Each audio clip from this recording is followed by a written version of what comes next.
Salut tout le monde et bienvenue dans cette chaîne pour un nouvel exercice que je vous ai préparé avec son corrigé et des commentaires et qui s'adresse plus particulièrement aux élèves des classes terminales série mathématiques. Et l'objet de cet exercice, qui est un exercice d'arithmétique, est de résoudre une équation dans l'ensemble des classes résiduelles modulo 125. Bien, alors voyons ça. Alors, dans la première question petit a, on vous demande de montrer que P divise A moins 1 ou P divise A plus 1. Alors, petit a étant une solution de l'équation E, alors par définition de cette équation, alors petit a appartient à Z et A au carré, congruent 1 modulo P puissance R. Et cette congruence se traduit par P puissance R divise A au carré moins 1. Mais P divise P puissance R, puisque R est un entier naturel non nul. Bon, je rappelle, si M est un entier naturel non nul quelconque, et si A est un entier relatif quelconque, alors A divise A puissance M. Alors donc retenez bien ce résultat. Alors la démonstration n'est pas compliquée, il suffit de remarquer que A est congruent à 0 modulo A et on élève chaque membre de cette congruence à la puissance M qui est un entier naturel non nul. Donc on obtient A puissance M est congruent à 0 puissance M modulo A, c'est-à-dire A puissance M est congruent à 0 modulo A. Autrement dit, A divise A puissance M.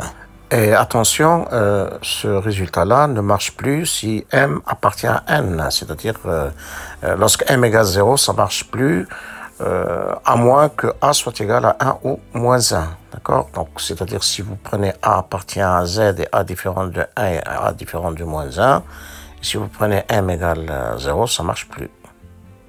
Nous avons bien P divise P puissance R, et déjà P puissance R divise A au carré moins 1, donc on en déduit que P divise A carré moins 1. Alors là aussi, je vous rappelle, quels que soient les entiers relatifs A, B et C, alors si A divise B, et si ce même B divise C, alors le premier, c'est-à-dire A, divise le dernier, c'est-à-dire petit c. Donc on a bien P divise A au carré moins 1, A carré moins 1 s'écrit A moins 1 facteur de A plus 1. Alors ici, puisque P est un nombre premier, d'accord, peu importe négatif ou positif, ici c'est positif, mais le résultat c'est valable aussi si P est négatif. Alors P divise A moins 1 ou P divise A plus 1, c'est un résultat des cours. Que je rappelle ici, on a même une équivalence. Si P est un nombre premier, si A et B des entiers relatifs quelconques, P est un nombre premier quelconque, P divise AB, si et seulement si P divise A ou P divise B. Voilà donc, c'est tout pour la question premièrement petit a. Maintenant, on passe à la question petit b. Alors, dans la question premièrement petit b, on vous demande d'établir une implication. Donc, on va supposer que P divise A moins 1 et on va montrer alors que le PGDC de P à A plus 1 est égal à 1. Autrement dit, que P et A plus 1 sont premiers entre eux. Bon, on va raisonner par l'absurde en supposant donc que PGDC de P à A plus 1 n'est pas égal à 1. Donc, puisque P est un nombre premier, alors on aura P divise A plus 1. Alors, je rappelle ce résultat important. Alors, si A est un entier relatif non nul, quelconque, et P un nombre premier quelconque, positif ou négatif, alors nous avons les équivalences suivantes. Alors, la première équivalence, alors, le PGDC de P à A égale 1 équivaut P ne divise pas A. Autrement dit, en passant aux négations des deux propositions de l'équivalence, donc PGDC de P à A différent de 1 équivalent à P divise A. Donc on retient bien ces deux résultats. Donc on a bien P divise A plus 1, et puisqu'on a supposé au départ que P divise A moins 1, donc P divise la différence, c'est-à-dire P divise 2.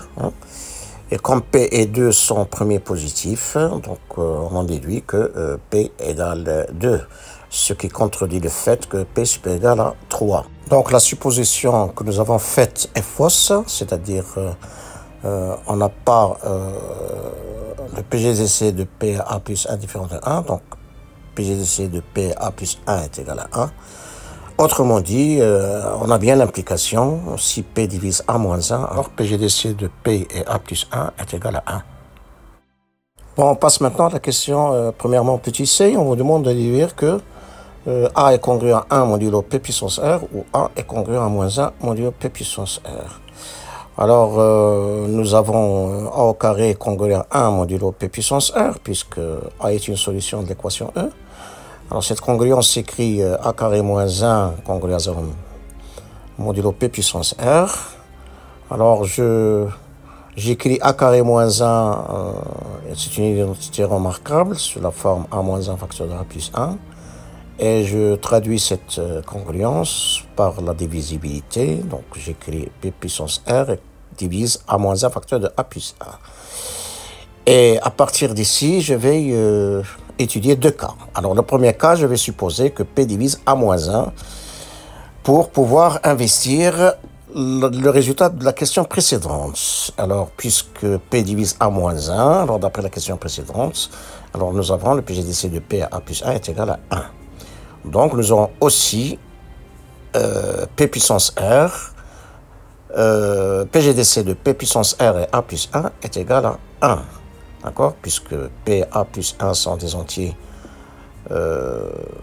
relatifs non nuls, et puisque R appartient à N. Je rappelle ce résultat très important. Alors, quels que soient les entiers relatifs non nuls, petit a et petit b, quels que soient les entiers naturels non nuls, m et n, je dis bien non nuls, alors vous avez l'équivalence que vous voyez sur votre écran. Alors attention, si m et n ne sont pas dans n étoile, c'est-à-dire si m et n dans n, on a seulement des implications que vous voyez sur votre écran. Voilà, donc nous avons bien PGDC de P puissance R et A plus 1 est égal à 1. Nous avons vu tout à l'heure que P puissance R divise le produit A moins 1 facteur de A plus 1. Donc, d'après le théorème de Gauss, nous allons en déduire que P puissance R divise A moins 1. Autrement dit, A est congruent à 1 modulo P puissance R. Alors, je vais vous rappeler le théorème de Gauss et quelques versions de ce théorème très important de Gauss. Donc, le théorème de Gauss dans sa forme classique. Donc, si vous avez des entiers relatifs non nuls A et B quelconques, petit a et petit b, et si vous avez un entier relatif petit c quelconque, alors si vous avez deux choses, A divise BC, donc, et si A et B sont premiers entre eux, alors vous en déduisez que A divise C. Alors, si j'écris cette implication en utilisant, en remplaçant la divisibilité par des congruences, donc on écrira donc tout simplement A divise BC, je la remplace par BC congruent à 0 modulo A. D'accord? Et C multiple de A, je le remplace par C congruent à 0 modulo A. Donc vous avez cette implication BC congruent à 0 modulo A et A premier avec B, j'en déduis que C est congruent à 0 modulo A, c'est-à-dire on peut simplifier par B, on peut supprimer B. Alors, cette implication-là, c'est la version du théorème de Gauss en utilisant les congruences. Et attention, ici, on a seulement une implication, il n'y a pas d'équivalence. En revanche, on a le résultat suivant où on peut avoir une équivalence. Dans ce nouvel énoncé, on suppose que A et B sont des entiers relatifs non nuls, tels que A et B sont premiers entre eux. Et si C est un entier relatif quelconque, alors nous avons l'équivalence suivante. A divise BC, équivaut à divise C. Hein. Autrement dit, en passant aux congruences, hein. Alors BC congru à 0 modulo A équivaut C est congru à 0 modulo A. Et enfin, nous avons la conséquence importante suivante, toujours du théorème de Gauss. Alors, si vous avez des entiers relatifs non nuls quelconques, petit a et petit b, premier entre eux, hein, et si vous avez des entiers relatifs quelconques C et D, alors nous avons l'équivalence BC congrès à BD modulo A équivaut à C congrès à D modulo A, c'est-à-dire on peut simplifier par B lorsque B et A sont premiers entre eux. Bon, sa vérification est immédiate. Hein. Alors vous avez BC congrès à BD modulo A. C'est équivaut à BC moins BD congrès à 0 modulo A, hein, vous factorisez par B, donc équivaut à B facteur de C moins D congrès à 0 modulo A, équivaut à C moins D congrès à 0 modulo A, puisque B et A sont premiers entre eux d'après le résultat précédent. Donc c'est équivaut à C congrès à D modulo A. Bien, revenons à notre exercice. Donc, nous avons étudié le premier cas, P divise A plus 1. Alors, nous avons vu dans la question, premièrement, petit a, il y a seulement deux cas, hein, P divise A plus 1 ou P divise A moins 1. Alors, il reste maintenant un seul cas, P divise A moins 1. Alors, pour ce faire, je remarque que si P divise A moins 1, alors P divise son opposé, hein, c'est-à-dire il divise moins A plus 1. Et puisque moins A est aussi une solution de E, parce que moins A appartient à Z, et moins A au carré, c'est égal à A au carré, hein, et A au carré, on sait que c'est congrès à 1 modulo P, donc on a aussi moins A au carré et congrès à 1 modulo P.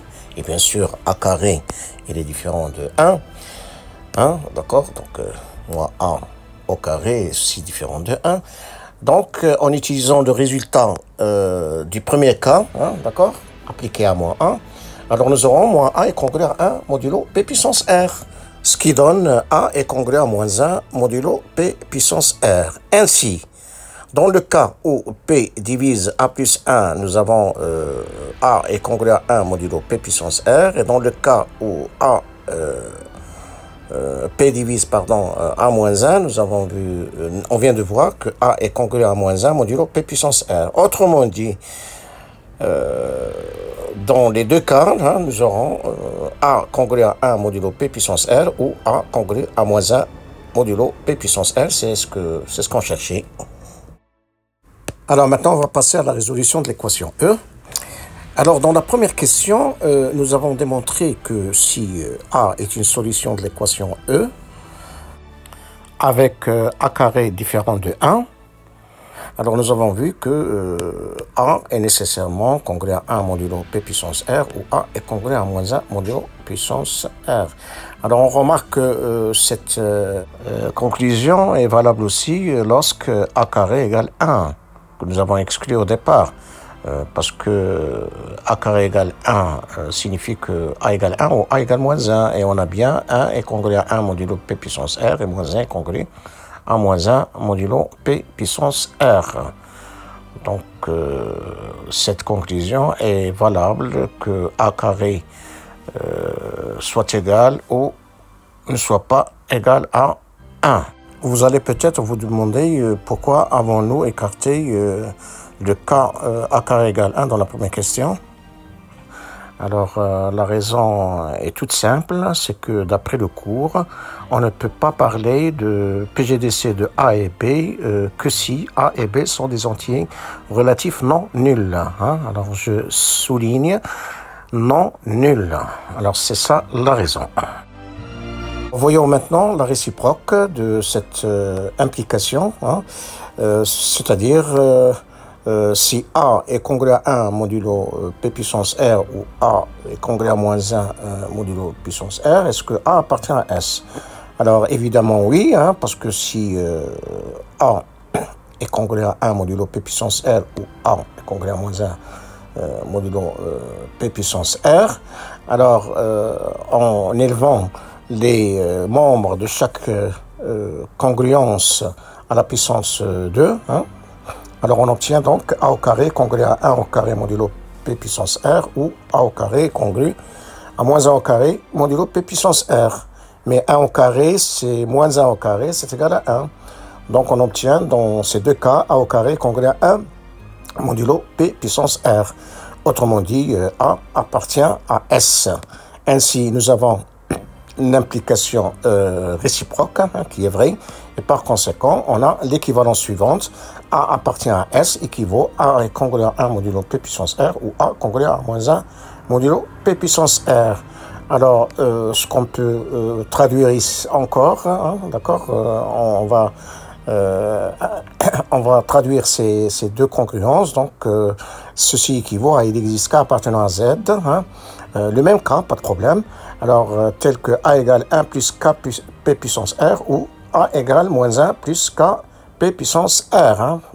D'accord, on peut écrire le même cas puisque vous avez O. Hein. D'accord, donc la conclusion, c'est que S est égal à la réunion des deux ensembles, 1 plus K P puissance R tel que K appartenant à Z, et moins 1 plus K P puissance R avec K appartenant à Z. Voilà. Bon, je vous rappelle un résultat, le résultat que j'ai utilisé tout à l'heure, hein, c'est un résultat du cours. Alors, pour tout entier relatif petit a et petit b non nul, hein, pour tout n de n et pour tout c de z, alors a congru à b modulo c implique a puissance n est congru à b puissance n modulo c. C'est-à-dire, dans une congruence, on peut élever les deux membres, hein, de la congruence à une puissance entière, hein, n appartenant à n, hein, lorsque a et b sont non nuls, sans toucher au modulo. Hein, d'accord, donc a congru à b modulo c et implique a puissance n est congru à b puissance n modulo c. Si vous voulez, on a une autre version. Si vous prenez a et b des entiers relatifs quelconques, hein, même 0, hein, et pour tout n de n étoile cette fois-ci, hein, n appartient à n étoile, et pour tout c de z, hein, nous avons donc la même implication que tout à l'heure. Alors, tout ça, c'est pour éviter de tomber sur 0 puissance 0. Hein. Je rappelle que 0 puissance 0 n'existe pas. Et enfin, remarquez que dans ces deux petites propriétés, hein, donc, nous avons des implications et non pas des équivalences. Souvenez-vous que la réciproque de chacune de ces deux propriétés est fausse. On achève avec la troisième question où on va appliquer ce qui précède pour résoudre une équation dans l'anneau, hein, l'ensemble des classes résiduelles modulo 25, des opérations habituelles plus et multipliées. Alors l'équation, c'est classe de 126 fois x au carré plus classe de 131 fois x égale classe de 117. Alors, remarquez que l'inconnu x ici, c'est un élément de l'ensemble des classes résiduelles modulo 125. Hein. C'est une classe d'équivalence. Bon, j'appelle T l'ensemble des solutions de cette équation et je prends un élément x de son ensemble de définition qui est bien sûr l'ensemble des classes résiduelles modulo 125. Alors, bien sûr, comme d'habitude, les équations se résolvent par des équivalences, hein, sinon double implication. Donc, on peut traiter cette équation directement par des équivalences. Alors, donc, c'est équivaut, donc, je reprends l'équation, donc, classe de 126, etc.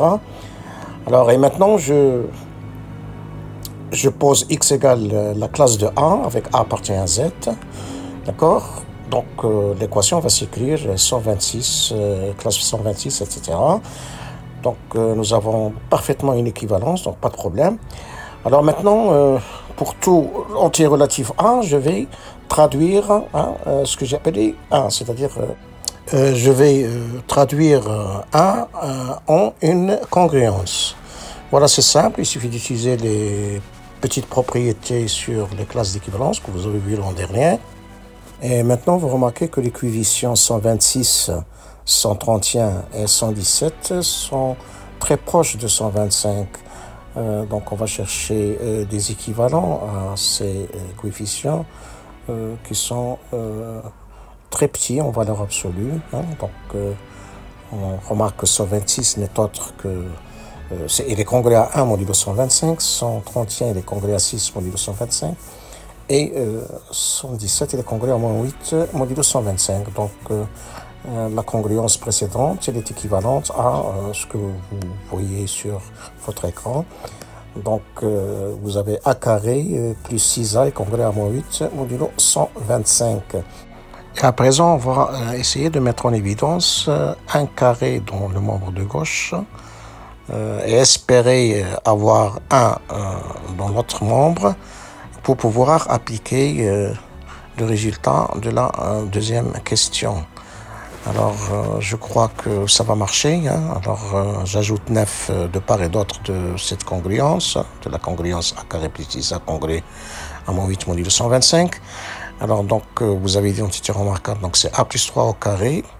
Et de l'autre côté, c'est bon, hein, c'est 1 modulo 125 que je peux écrire 5 puissance 3.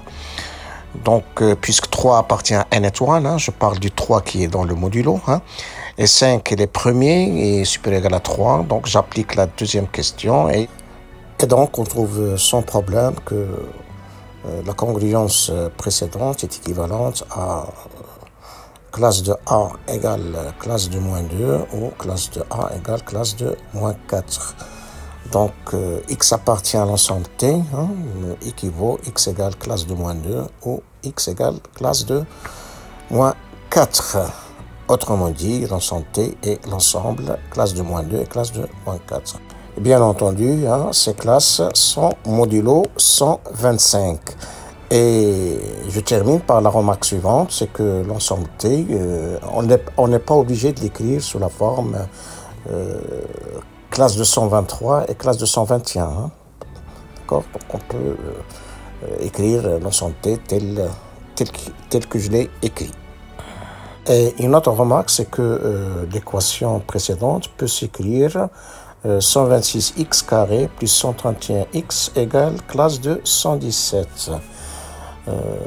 Et bien sûr, c'est la même équation et on trouve le même ensemble de solutions. En effet, si vous posez x égale classe de A avec A appartient à Z, donc on peut écrire classe de 131 fois x égale classe de 131 fois classe de A. Des propriétés sur les classes d'équivalence, donc c'est classe de 131 fois A. Et 131 fois A, c'est A plus A plus A 131 fois. Donc, c'est-à-dire, vous utilisez encore les propriétés sur la somme de classes d'équivalence. Donc, c'est classe de A plus classe de A, 131 fois. Donc, c'est 31 classes de A. Et c'est 131x. Je rappelle que vous avez vu la notation additive et la notation multiplicative dans un anneau. Et vous avez défini ce que c'est que n alpha et alpha puissance n avec alpha appartient à l'anneau unitaire A et n appartient à n. Et classe de 126 fois x au carré, donc c'est classe de 126 fois x au carré, c'est classe de A fois classe de A. Hein. Donc vous utilisez les propriétés sur produit de classe d'équivalence. Donc vous avez, c'est la classe de 126 A carré, hein. C'est-à-dire c'est la classe de A carré plus A carré plus A carré 126 fois. C'est-à-dire c'est la classe de A carré plus la classe de A carré, etc., plus la classe de A carré 126 fois. C'est-à-dire c'est 126 classe de A carré, c'est-à-dire 126 x carré. Voilà, je vous laisse le sujet que je vais vous proposer dans la prochaine vidéo. Hein. Donc, je vous laisse le temps et le soin de chercher. Hein. Et n'oubliez pas que la notion d'espace vectoriel étant supprimée cette année à titre d'exception, donc il est interdit d'utiliser cette notion pour résoudre cet exercice. Hein. Hors de question de parler par exemple de base d'espace vectoriel, loi externe, des trucs comme ça. Hein. Très prochainement, je vous tournerai une collection de cet exercice avec des commentaires comme j'ai fait aujourd'hui. Alors, d'ici là, portez-vous bien et merci de votre attention.